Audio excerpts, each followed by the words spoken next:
everyone, welcome to our YouTube channel Sensex Trip. This side C Pratika Agarwal. Do you know gold and gold ETF में क्या difference होता है? आज हम market में जाते हैं, फिजिकल गोल्ड परचेज करते हैं, उसमें इन्वेस्ट करते हैं। तो क्या हमारे पास कोई और भी ऑल्टरनेटिव मेथड है जिसके थ्रू हम गोल्ड में इन्वेस्ट कर सकते हैं? तो आंसर है यस। अगर आप गोल्ड में इन्वेस्ट करना चाहते हो तो आप गोल्ड के ईटीएफ के थ्रू भी उसमें इन्वेस्ट कर सकते हो। बट उससे पहले आपको इन दोनों का कॉन्सेप्ट अच्छे से पता होना चाहिए कि फिजिकल गोल्ड में इन्वेस्ट करने के क्या क्या एडवांटेजेस है, डिसएडवांटेजेस है। वही गोल्ड ईटीएफ का क्या मतलब होता है, उसका प्राइस कैसे ट्रैक होता है, उसके क्या एडवांटेजेस है, डिसएडवांटेजेस है। तो आज के वीडियो में हम यही समझेंगे। चलो सबसे पहले गोल्ड का spot price. Gold spot price क्या होता है? जिस रेट में हम मार्केट में गोल्ड को बाय एंड सेल करते हैं वो हमारा होता है गोल्ड का स्पॉट प्राइस। अब जो गोल्ड का स्पॉट प्राइस है वो काफी सारे फैक्टर से इफेक्ट होता है। One of the factor is demand and supply. जब भी गोल्ड की डिमांड ज्यादा होगी एंड सप्लाई कम होगी तो गोल्ड के प्राइसेस इंक्रीज हो जाएंगे। एंड वही अगर डिमांड कम होगी और सप्लाई ज्यादा होगी तो गोल्ड के प्राइसेस डिक्रीज हो जाएंगे। Second is economic situations. जैसे हाल फिलहाल में इंडिया पाकिस्तान के सिचुएशन चल रहे थे वॉर के, तब क्या था, लोग स्टॉक मार्केट में अपना पैसे इन्वेस्ट करने से डर रहे थे। तो आप क्या करोगे, उस टाइम स्टॉक मार्केट में इन्वेस्ट नहीं करना चाहोगे तो आप ढूंढोगे कि हम कौन से सेफ असेट्स है, कौन से सेफ इन्वेस्टमेंट है जिसमें हम इन्वेस्ट कर सकते हैं। तो वहां पर गोल्ड और सिल्वर में लोग इन्वेस्ट करना चाहते हैं। थर्ड, गोल्ड हमें इन्फ्लेशन के अगेंस्ट भी प्रोटेक्ट करता है। और सिर्फ इन्फ्लेशन के अगेंस्ट भी, जब जब भी स्टॉक मार्केट क्रैश होता है तो गोल्ड एंड सिल्वर काफी ज्यादा सेफ इन्वेस्टमेंट्स माने जाते हैं। Fourth reason is interest rates. Interest rate भी गोल्ड के प्राइसेस को इफेक्ट करता है। अगर इंटरेस्ट रेट इंक्रीज हो गया मार्केट में तो हमें इंटरेस्ट सेविंग अकाउंट्स पे या एफडी पे ज्यादा मिलना लग जाएगा, तो उस टाइम गोल्ड की हैवी सेलिंग आ सकती है। उस टाइम गोल्ड की हैवी सेलिंग आएगी ही, क्यों? लोगों को इंटरेस्ट ज्यादा मिल रहा है इस वजह से। ये कुछ फैक्टर्स थे जिससे गोल्ड की स्पॉट प्राइस इफेक्ट हो सकते हैं।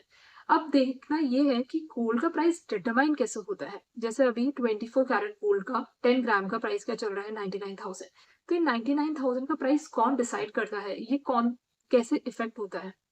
So first of all globally देखते हैं, ग्लोबल मार्केट में गोल्ड का प्राइस कैसे इफेक्ट होता है।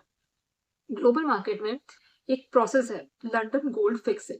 उसमें क्या होता है, लंदन के जो भी मेजर गोल्ड डीलर्स होते हैं वो लोग गोल्ड के प्राइसेस को ट्वाइस अ डे, दिन में 2 बार वो लोग गोल्ड का प्राइस डिसाइड करते हैं।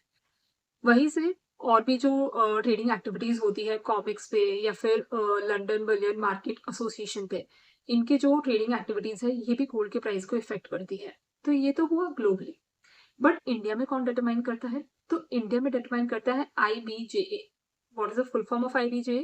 Indian Boolean and jewellers association. ये जो एसोसिएशन है ये गोल्ड का प्राइसेस डिटरमाइन करता है। ग्लोबली जो चल रहा है, जो लंदन फिक्सिंग हो रही है, उससे तो इफेक्ट होगा ही हमारा इंडियन का गोल्ड प्राइस भी। बट अभी ये जो हमारे इंडिया में अथॉरिटी है ये डिसाइड करती है और इसके बेसिस पे फिर बाकी जो कंट्री के ट्रेडर्स हैं, ज्वेलर्स हैं, वो गोल्ड में ट्रेड करते हैं। नाउ गोल्ड में इन्वेस्ट करने के क्या क्या चैलेंजेस हमें फेस करने पड़ सकते हैं? So one of the challenges, storage. Gold, physical gold में अगर आप इन्वेस्ट करोगे या फिर आप ज्वेलरी भी लेके आओगे तो उसको स्टोर तो करना पड़ेगा, तो स्टोर करना ही सबसे ज्यादा रिस्की हो जाता है और उसका भी कॉस्ट लगता है। प्लस हमें फिजिकल गोल्ड का इंश्योरेंस भी करवाना पड़ता है। Second is illiquidity. जो फिजिकल गोल्ड होता है वो लिक्विड नहीं होता है, वो इलिक्विड होता है। बिकॉज आप कभी भी उसको मार्केट में जाओगे, सेल करने जाओगे तो थोड़ा तो टाइम लगेगा ही उसको सेल करने में। Third point is making charges. अगर आप वही ज्वेलरी ले रहे हो या ज्वेलरी बनवा रहे हो तो उस पर मेकिंग चार्जेस भी लगेंगे। और सिर्फ यही नहीं, आप अगर गोल्ड परचेज करोगे तो आपको उस पर 3% GST भी देना पड़ेगा। एंड वही अगर मेकिंग चार्जेस करवा रहे हो तो उस पर 5% GST देना पड़ेगा। एंड नेक्स्ट इज, आप जब भी गोल्ड सेल करोगे आफ्टर 3 इयर्स तो उस पर क्या आएगा, long term capital gain tax, वो भी 12.5% आपको भरना पड़ेगा। तो ये सब कुछ चैलेंजेस होते हैं जो हमें फिजिकल गोल्ड में देखने को मिलते हैं। बट वही अगर आप ये सब चैलेंजेस फेस नहीं करना चाहते तो आप एक और ऑप्शन चूज कर सकते हो, किसका? गोल्ड ETF का। बट होता क्या है गोल्ड ETF? अगर आपने देखा हो, मैंने कुछ दिन पहले ETF पे एक वीडियो बनाई थी, अगर आपने नहीं देखा है तो देख लेना, link is given in the description box. तो हमें ये समझना है कि गोल्ड ETF होता क्या है। जो गोल्ड ETF है वो स्टॉक एक्सचेंज पे ट्रेड करता है। जैसे आज मार्केट में स्टॉक्स ट्रेड करते हैं एक्सचेंज पे, वैसे ही गोल्ड ETF भी ट्रेड करता है। वहां पे आप बाय एंड सेल कर सकते हो without any physical gold holding. आपको फिजिकली गोल्ड लेने की कोई जरूरत नहीं होती है उसमें। नेक्स्ट, उसका एडवांटेजेस क्या है, गोल्ड ETF में हम क्यों इन्वेस्ट करें, हमें क्या फायदा होगा उससे। सो गोल्ड ETF में इन्वेस्ट करने का ये पॉइंट है, डाइवर्सिफिकेशन। आप गोल्ड ईटीएफ में इन्वेस्ट करोगे तो आपका पोर्टफोलियो डाइवर्सिफाई होगा। सिर्फ आप स्टॉक्स में नहीं, आप गोल्ड, सिल्वर वहां पर भी इन्वेस्ट कर पाओगे, तो आपका एक बैलेंस पोर्टफोलियो रहेगा। Second is liquidity. Gold ETF liquid भी होता है। आप ईटीएफ जैसे स्टॉक को कभी भी बाय एंड सेल कर सकते हो, वैसे ही गोल्ड के ईटीएफ को भी आप कभी भी बाय एंड सेल कर सकते हो, और कोई मेकिंग चार्जेस नहीं होता है।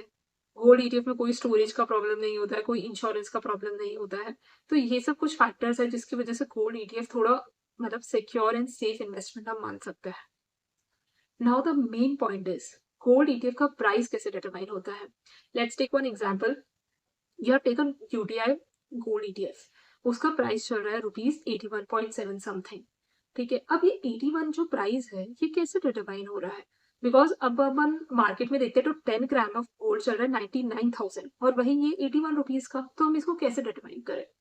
सो जो ईटीएफ है उसका 1 यूनिट होता है equal to 0.01 gram of gold. So अगर हम 100 यूनिट्स बाय कर ले ईटीएफ का तो हमारे पास कितना हो जाएगा? 1 ग्राम ऑफ गोल्ड। तो 1 ग्राम ऑफ गोल्ड का प्राइस कितना हो गया? 8100 समथिंग, और वही 1 ग्राम हमें मार्केट में 9900 समथिंग मिल रहा है। तो हमें मोस्टली 1700 समथिंग डिस्काउंट में हमें गोल्ड मिल गया, सस्ता मिल गया ना अपन को 1700 समथिंग। तो ये एक फायदा है गोल्ड ईटीएफ में इन्वेस्ट करने का। Third is gold and gold ETF. अगर हम इन दोनों को कंपेयर करते हैं तो सीएजीआर सबसे ज्यादा किसका है? अगर आप देखोगे तो सीएजीआर आपको फिजिकल गोल्ड में ही ज्यादा अच्छा मिलेगा, रिटर्न सबसे ज्यादा उसके रहते हैं। CAGR means compounded annual growth rate. तो अगर आप गोल्ड में इन्वेस्ट करोगे उसमें आपको सीएजीआर ज्यादा अच्छा मिलेगा, किससे? गोल्ड ईटीएफ से। बट ऐसा क्यों? गोल्ड ईटीएफ में क्या क्या प्रॉब्लम्स हो जाती हैं? प्रॉब्लम ये है कि गोल्ड ईटीएफ में ट्रैकिंग डिफरेंस आ जाता है। अब गोल्ड ईटीएफ कैसे ट्रैक होता है? वो गोल्ड डोमेस्टिक जो गोल्ड प्राइस है उसको ट्रैक करता है। अब कोई श्योरिटी तो नहीं है ना कि 100% जो मार्केट में गोल्ड का प्राइस चल रहा है वो ईटीएफ का भी चले। कहीं ना कुछ तो एरर हो ही जाता है। तो उसे हम बोलते हैं ट्रैकिंग डिफरेंस। ट्रैकिंग डिफरेंस होने के कारण हमें गोल्ड ईटीएफ का जो रिटर्न है वो थोड़ा कम देखने को मिलता है। अगर आप देखोगे इन्वेस्को यूटीआई का फंड जो आपको स्क्रीन पे भी दिख रहा होगा, उसमें भी जो ट्रैकिंग डिफरेंस आ रहा है फिजिकल गोल्ड में और गोल्ड ईटीएफ में, वो इसकी वजह से ही आ रहा है। बिकॉज हम ट्रैक नहीं कर सकते हैं गोल्ड ईटीएफ का। कई बार जो गोल्ड का प्राइस है वो अपडेट होने में भी डिले हो जाता है, ये भी एक वन ऑफ द रीजन है। Second main reason is expense ratios. क्योंकि ईटीएफ में भी हमें एक्सपेंस तो देना ही पड़ता है। जो असेट मैनेजमेंट कंपनीज होती हैं वो लोग अपना फाइनेंशियल एक्सपेंस बेयर करने के लिए हमसे चार्जेस लेते हैं, like operating cost, maintenance cost, ये सब के लिए। तो उसके लिए हमें एक्सपेंस उनको देना पड़ता है। थर्ड रीजन इज अब आपको ईटीएफ जब भी सेल करना होगा, कोई जरूरी नहीं है आप गए मार्केट मतलब स्टॉक एक्सचेंज पे आपने सेल किया बट उस टाइम नहीं बायर अवेलेबल हुआ, तो जिस मार्केट प्राइस पे आप सेल करना चाहते हो, तो ये भी एक one of the major problem हमें देखने को मिलता है। तो फिर आपको लोअर प्राइस पे अपने गोल्ड ईटीएफ को सेल करना पड़ता है, तो वहां पर भी आपको लॉस हो जाता है। तो इसलिए कंपैरेटिवली देखें तो थोड़ा बहुत रिटर्न तो कम ही रहता है गोल्ड ईटीएफ का as compare to physical gold. Now second important factor is आप जब भी गोल्ड ईटीएफ बाय करो तो उसको उसके एनएवी मार्केट प्राइस है उसको उसके एनएवी से जरूर कंपेयर करना। अब एनएवी हमें मार्केट क्लोजिंग आवर्स के बाद ही डिक्लेयर होती है, तभी हमें पता चलता है कि एनएवी क्या चल रहा है। बट आप मार्केट आवर्स का वेट तो नहीं कर सकते कि क्लोज हो उसके बाद में आप इन्वेस्ट करो। तो उसके लिए आपको क्या करना है? उसके लिए आप आई एनएवी पे देखो। आई एनएवी एंड गोल्ड ईटीएफ का जो मार्केट प्राइस है उसको कंपेयर करो। आई एन ए वी क्या होता है? इंट्राडे नेट असेट वैल्यू, जो गोल्ड ईटीएफ की रियल टाइम फेयर वैल्यू बताता है। असेट मैनेजमेंट कंपनीज होती है जो गोल्ड ईटीएफ की पर्टिकुलरली, वो लोग उसको डिक्लेयर करती है। तो उससे क्या होगा? अब let's suppose INEV is greater than market price of the gold ETF. अगर वो ज्यादा है तो it means gold ETF discount पे ट्रेड कर रहा है, तो आप अभी उसको बाय कर सकते हो बिकॉज उसका नेट असेट वैल्यू ज्यादा है और अभी उसका प्राइस कम है। और वही अगर रिवर्स केस होता है, एनएवी कम है एंड मार्केट प्राइस ज्यादा है, तो इट मीन्स वो प्रीमियम पे ट्रेड कर रहा है, तो आप उसको उस टाइम सेल कर दो, उस टाइम उस गोल्ड ईटीएफ का बाय मत करो। तो ये कुछ फैक्टर्स है जो हमें देखने पड़ते हैं। अब आप स्क्रीन पे भी देख सकते हो कि आईएनएवी और एनए मार्केट प्राइस इनमें वैसे मोस्टली सिमिलर ही रहता है, इतना ज्यादा डिफरेंस नहीं रहता है। तो फ्रेंड्स, ये कुछ कॉन्सेप्ट था जो हमने समझा about gold and gold ETF. I hope आपके लिए वीडियो यूजफुल रही होगी। मिलते हैं नेक्स्ट वीडियो में। अगर आपको यूजफुल लगा हो तो प्लीज वीडियो को लाइक एंड चैनल को सब्सक्राइब करना मत भूलिएगा। एंड प्लीज नोट, ये इंफॉर्मेशन, ये डिस्क्लेमर दे देती हूँ, ये कोई भी फाइनेंशियल एडवाइस नहीं है। आप जब भी गोल्ड ईटीएफ में इन्वेस्ट करो तो प्लीज अपने फाइनेंशियल एडवाइजर से कंसल्ट करना। Thank you so much. Bye.